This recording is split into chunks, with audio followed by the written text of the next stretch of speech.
Hola a todos, me llamo Félix Aucayanchi y tengo mucho gusto en presentar a continuación el solucionario de las preguntas del área de física del examen de admisión de la Universidad Nacional de Trujillo, tomados el año 2020. Empezaremos con la pregunta número uno. En esta pregunta se propone el movimiento de dos móviles que eh, se van a desplazar sobre una misma línea recta y van hacia el encuentro. Ambos móviles presentan rapideces conocidas que más o menos nos permitiría imaginarnos una cosa como esta. El móvil A, voy a colocarlo a la izquierda, el móvil B a la derecha, y las velocidades son conocidas y sus magnitudes corresponden a 4 en el sistema internacional, metros por segundo, mientras que el de B, que va hacia el encuentro de A, se movería hacia la izquierda y el valor de la velocidad, según el enunciado, es de 5 metros por segundo. Cuando se realiza el encuentro, sostienen en el enunciado que A habría terminado de recorrer la distancia de 152 metros. ¿Y qué es lo que preguntan? ¿Cuánto vale la distancia entre los móviles A y B al inicio de sus movimientos? Pues bien, habiéndolo entendido de esa manera, la distancia es nuestra preocupación. Este es el esquema que ya había preparado para esta solución. Y en cuanto se refiere al análisis, si los móviles se mueven desde el mismo momento, simultáneamente, quiero decir, y a la vez, eso significa que el tiempo que van a emplear para encontrarse va a ser el mismo, el uno para el otro. Si los tiempos son iguales, la incógnita la podríamos presentar de esta manera. Quiero decir, podríamos obtenerla simplemente igualando los tiempos. Recordemos que el tiempo, cuando la velocidad se mantiene constante, se podría calcular dividiendo simplemente el recorrido entre el valor de la velocidad. Y eso es lo que haré. El recorrido de A, por ejemplo, es de 152 metros y el valor de la velocidad es de 4 metros por segundo. No tengo nada más que colocar aquí los valores que corresponden para el caso de A y para el caso de B sería pues la distancia total que lo separaba menos lo que recorrió A. En este caso sería X menos 152, que es lo que habría que colocar en el numerador. Y en el denominador, el valor de la velocidad que es 5. Y aquí lo tenemos. Efectuando las operaciones, nos quedaría esta expresión y si despejamos convenientemente, encontramos que el valor de la distancia pedida, x, es de 342 metros, lo que significa que la alternativa para este caso es la alternativa C. Espero que se haya entendido.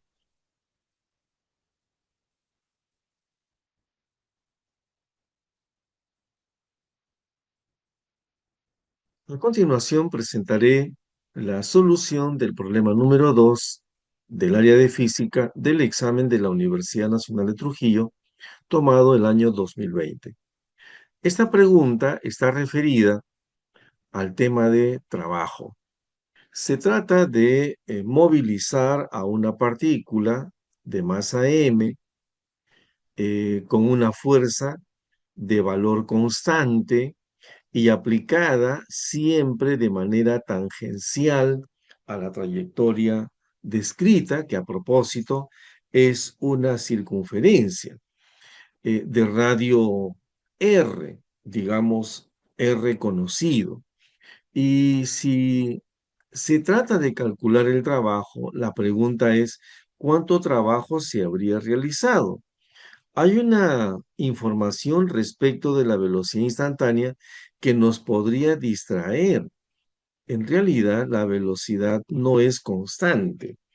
La velocidad va a tener cambios de dirección y siempre será tangente a la trayectoria, pero su valor no será siempre el mismo.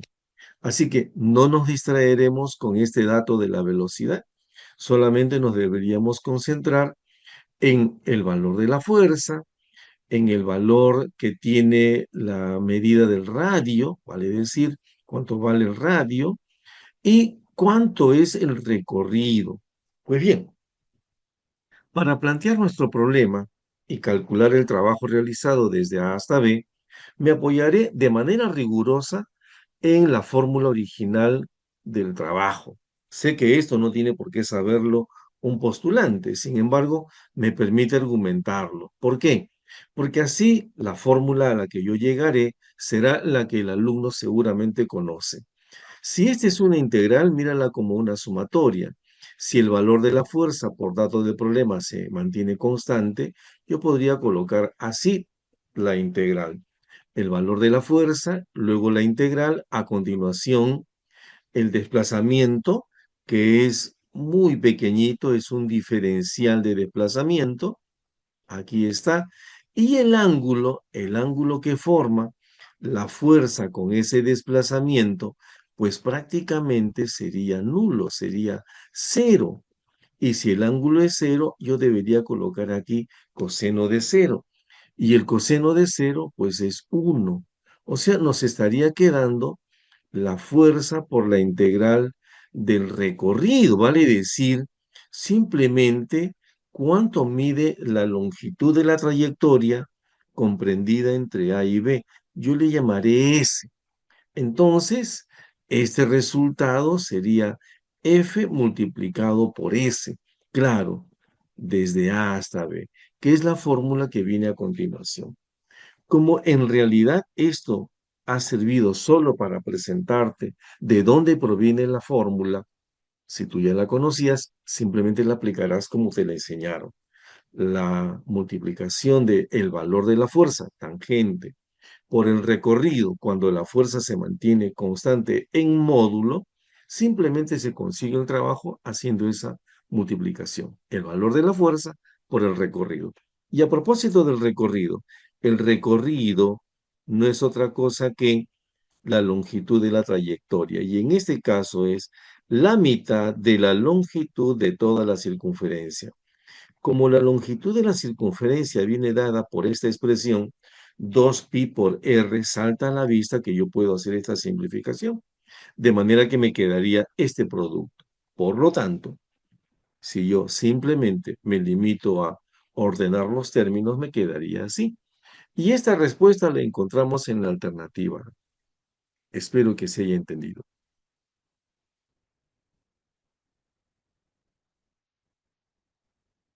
A continuación presentaré la solución de la pregunta número 3 del área de física tomada en el examen de admisión de la Universidad Nacional de Trujillo el año 2020. Esta pregunta está referida al tema de electrostática, en donde por información del propio enunciado se tienen dos gotas de agua. Estas gotas de agua tienen una dimensión y por la forma esférica nos dan los radios de cada una de las gotas. Dadas las características líquidas del material que vamos a emplear, es lógico que estas se podrían unir en una sola esfera, cuyo radio no conoceríamos, pero es posible de calcular. Cada gota, a su vez, tiene una determinada cantidad de carga, conocida cada una de ellas. Una es de más 8 por 10 a la menos 8 coulomb y la otra es menos 2 por 10 a la menos 8 coulomb. La pregunta que nos formulan es, ¿cuánto vale el potencial de la gota formada al unir estas dos pequeñas gotas? Bien, nuestra estrategia consistirá en reconocer primero que la incógnita se va a poder calcular si es que recordamos cómo se determina el potencial eléctrico de una esfera conductora. El potencial de una esfera conductora se consigue por esta expresión matemática. Si usted recuerda, estamos aquí aplicando la constante de Coulomb eléctrica, la carga de, el conductor, la carga de la esfera conductora. y esto dividido entre el radio de la esfera conductora. Para poder aplicar esta fórmula sin ninguna dificultad, tendríamos que calcular previamente cuánto vale el radio de la esfera formada, de la gota formada con las dos primeras. Y a continuación, también reconocer que la carga total estaría dada por la suma de las cargas, la carga del primero más la carga del segundo. Esta es la idea. Como conocemos las cargas y conocemos los radios de las gotas, lo primero que voy a hacer es calcular el radio de la gota formada y después me preocuparé en calcular el valor de la carga total. Pues bien, empezaríamos con este pequeño diagrama. Las esferas tienen radio R1, radio R2 y la esfera formada con estos dos es RT, el radio total. Lo que haré será considerar que los volúmenes de las dos gotas, cuando éstas se unen, se va a producir que el volumen total estaría dado por la suma de los volúmenes de las esferas. ¿Y cómo se calcula el volumen de una esfera? Bueno, el volumen de una esfera, espero que lo recuerden, es 4/3 de pi por su radio elevado al cubo. Eso es lo que tendríamos que emplear para cada uno de estos dos. Pero por supuesto, como lo que se va a formar con los dos primeros es otra esfera, los volúmenes estarían relacionados de esta manera. Y claramente se puede apreciar que al haber un término común en ambos miembros, los podemos eliminar. Y nos quedaría el radio de la esfera formada elevada al cubo, viene dado por la suma de los cubos de los radios de las esferas componentes. Esto nos va a dar 27. Claro, siendo así, el cubo, ¿cuánto vale el radio? Sacamos raíz cúbica y nos queda 3. Esta expresión 3 está en centímetros. Muy bien. A continuación, analizamos la última parte, que es los potenciales. En realidad, la esfera que se ha formado tendrá un potencial como lo habíamos previsto, dado por esta expresión, donde la constante que aparece al inicio, K sub B, es la constante de Coulomb, la constante eléctrica. Asumimos que usted lo conoce. No era dato en el enunciado original, pero es válido recordarlo, 9 por 10 a la 9. Si a continuación sustituimos, debemos tener en cuenta que la carga total viene dada por la suma de las cargas que participan. Una de ellas es más 8 por 10 a la menos 8, la otra es menos 2 por 10 a la menos 8, he factorizado y me quedo con esta diferencia. Después de hacer las operaciones correspondientes, encuentro que el voltaje de la esfera formada es de 18 por 10 al cubo y 10 al cubo es kilovoltios. Y la pregunta precisamente consistía en calcular el voltaje en kilovoltios. Y la respuesta sería 18 kilovoltios y esta aparece en la alternativa D. Espero que se haya entendido.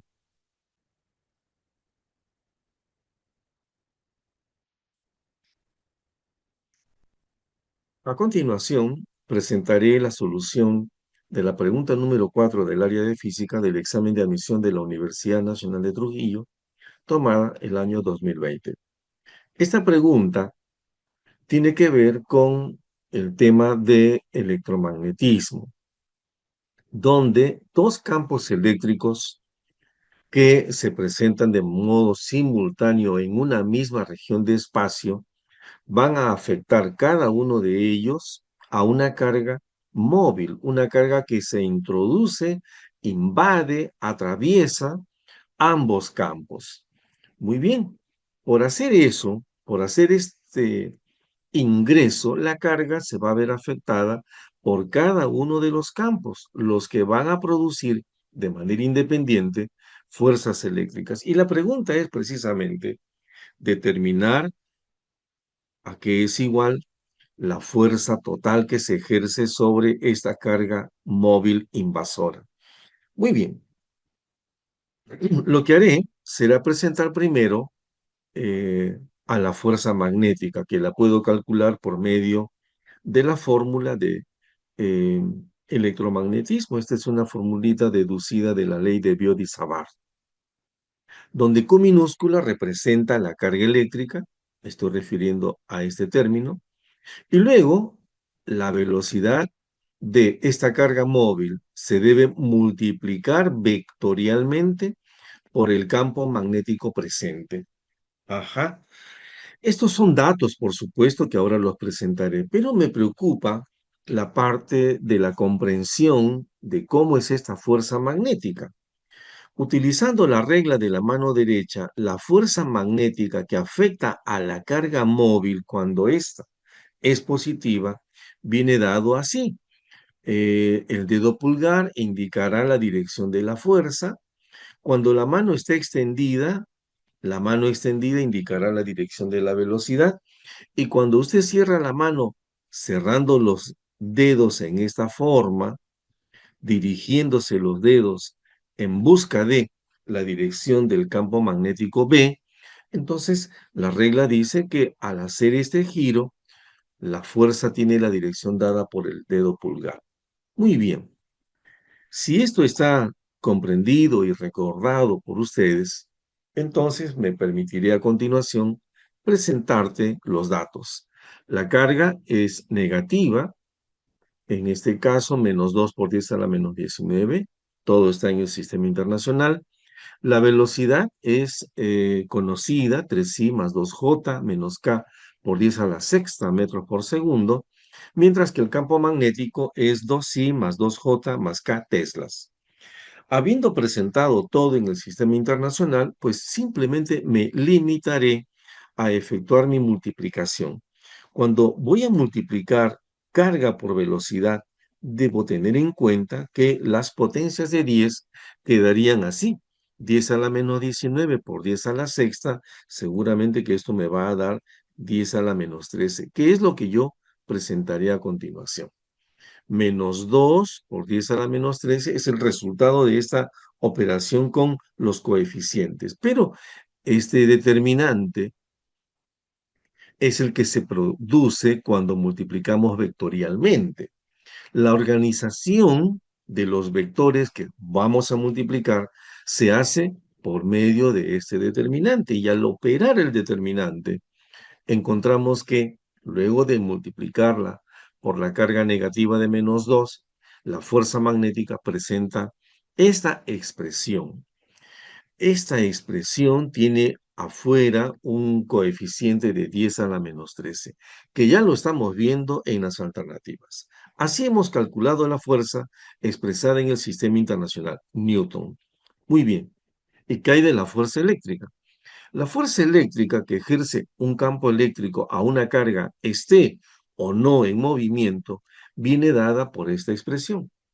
Hay que multiplicar la carga por la intensidad del campo eléctrico presente. Y respecto del campo eléctrico, el campo eléctrico está aquí, tiene esta expresión en megavoltios por metro, y el mega lo he presentado como la potencia que corresponde, 10 a la sexta. 5i menos j menos 3k por 10 a la sexta voltios por metro. Lo que me queda simplemente es sustituir los datos y efectuar con bastante cuidado las operaciones. Nuevamente debo multiplicar los, las potencias, 10 a la menos 19, 10 a la sexta, eso nos va a dar definitivamente 10 a la menos 3, como en los casos anteriores. Luego de efectuar la operación, tenemos finalmente la fuerza magnética y la fuerza eléctrica. Y no me queda más que sumar los términos correspondientes, los i's con los i's, los Jotas con los Jotas y los K con los K. Al hacer la operación, la fuerza total se consigue sumando, como hemos establecido, y el resultado es menos 18i más 12j más 2k por 10 a la menos 13 Newton. Y esa es la respuesta que aparece en la alternativa A. Espero que se haya entendido. A continuación presentaré la solución de la pregunta de física número 5, tomada en el examen de admisión de la Universidad Nacional de Trujillo el año 2020. Esta es una pregunta comprendida en el área de física moderna, específicamente en la parte de física cuántica. Bien, se trata de lo siguiente. El ojo humano, establecen aquí en el enunciado, que puede lograr recibir sin dañar el ojo hasta una energía proveniente de los fotones luminosos, en este caso, de hasta 10 a la menos 15 joules. Muy bien. La cantidad de fotones que estarían llegando al ojo humano es lo que nos preguntan en este problema. Y la información complementaria nos la dan en esta modalidad, 6000 Armstrong. En realidad, nos dan la longitud de onda que tienen estos fotones eh, que llevan o transportan energía electromagnética. Muy bien. También se da a conocer que la constante de Planck, aquí en el enunciado, es 6,63 por 10 a la menos 34 joules. Muy bien. ¿Qué es lo que propongo? Primero, recordar cómo viene dada la energía de un fotón. Y esta fue establecida por nuestro recordado científico alemán Max Planck, quien establece que la energía de un fotón, representado de esta manera, viene dado por el valor directamente de este producto, donde el que resalta es la frecuencia de las radiaciones electromagnéticas que transportan a esta energía, que conlleva a un paquete de energía, el quantum de energía. Bien, de este tipo, la pregunta que nos hacen es, ¿cuántos fotones que transportan este paquete de energía llegan al ojo humano? Para determinarlo, habiéndonos dado la longitud de onda y no la frecuencia en este problema, he sustituido la frecuencia por el cociente c entre lambda, donde c es la velocidad de la luz y lambda la longitud de onda, dato de este problema. Muy bien, entonces, ante una pregunta de cuántos fotones deben llegar al ojo humano sin dañarlo, yo he representado al número de fotones por n mayúscula. E sub F es la energía de uno de esos fotones y E sub T la energía total que recibe el ojo humano. ¿Qué he hecho a continuación? He sustituido la energía de un fotón convenientemente por esta expresión. Y ahí tienes la cantidad n multiplicándose por hc, h la constante de Planck, c la velocidad de la luz en el vacío, dividido todo entre lambda, la longitud de onda de los fotones. Muy bien. A modo de imagen, para que puedas tener una idea de a qué está referido este ejercicio, he presentado este pequeño GIF. Un flash. Un flash, bueno, no nos deja ciegos, pero eso nos da la idea de que cuando se produce un flash, llega a nuestros ojos una determinada cantidad de energía, que es energía luminosa o energía electromagnética. Bien, si yo despejo, lo que me interesa calcular es el número de fotones. Al despejarlo de la fórmula principal, nos quedaría esta expresión, donde los datos ya los tenemos. Tenemos la energía total, que debe llegar al ojo humano. Tenemos la longitud de onda, que ya la he expresado en metros. Recordemos que un Armstrong equivale a 10 a la menos 10 metros, que multiplicado por 6 por 10 al cubo, nos va a dar 6 por 10 a la menos 7 metros. La constante de Planck es dato del problema, y la velocidad de la luz en el vacío, te recuerdo que es 3 por 10 a la 8 metros por segundo, una constante bastante reconocida. Muy bien, ¿qué hago? Simplemente sustituyo los datos, efectúo las operaciones y el resultado muy aproximado es 3017 fotones. Y la respuesta es la que aparece en la alternativa B. Espero que se haya entendido. Muchas gracias. Síguenos también en TikTok como Físico.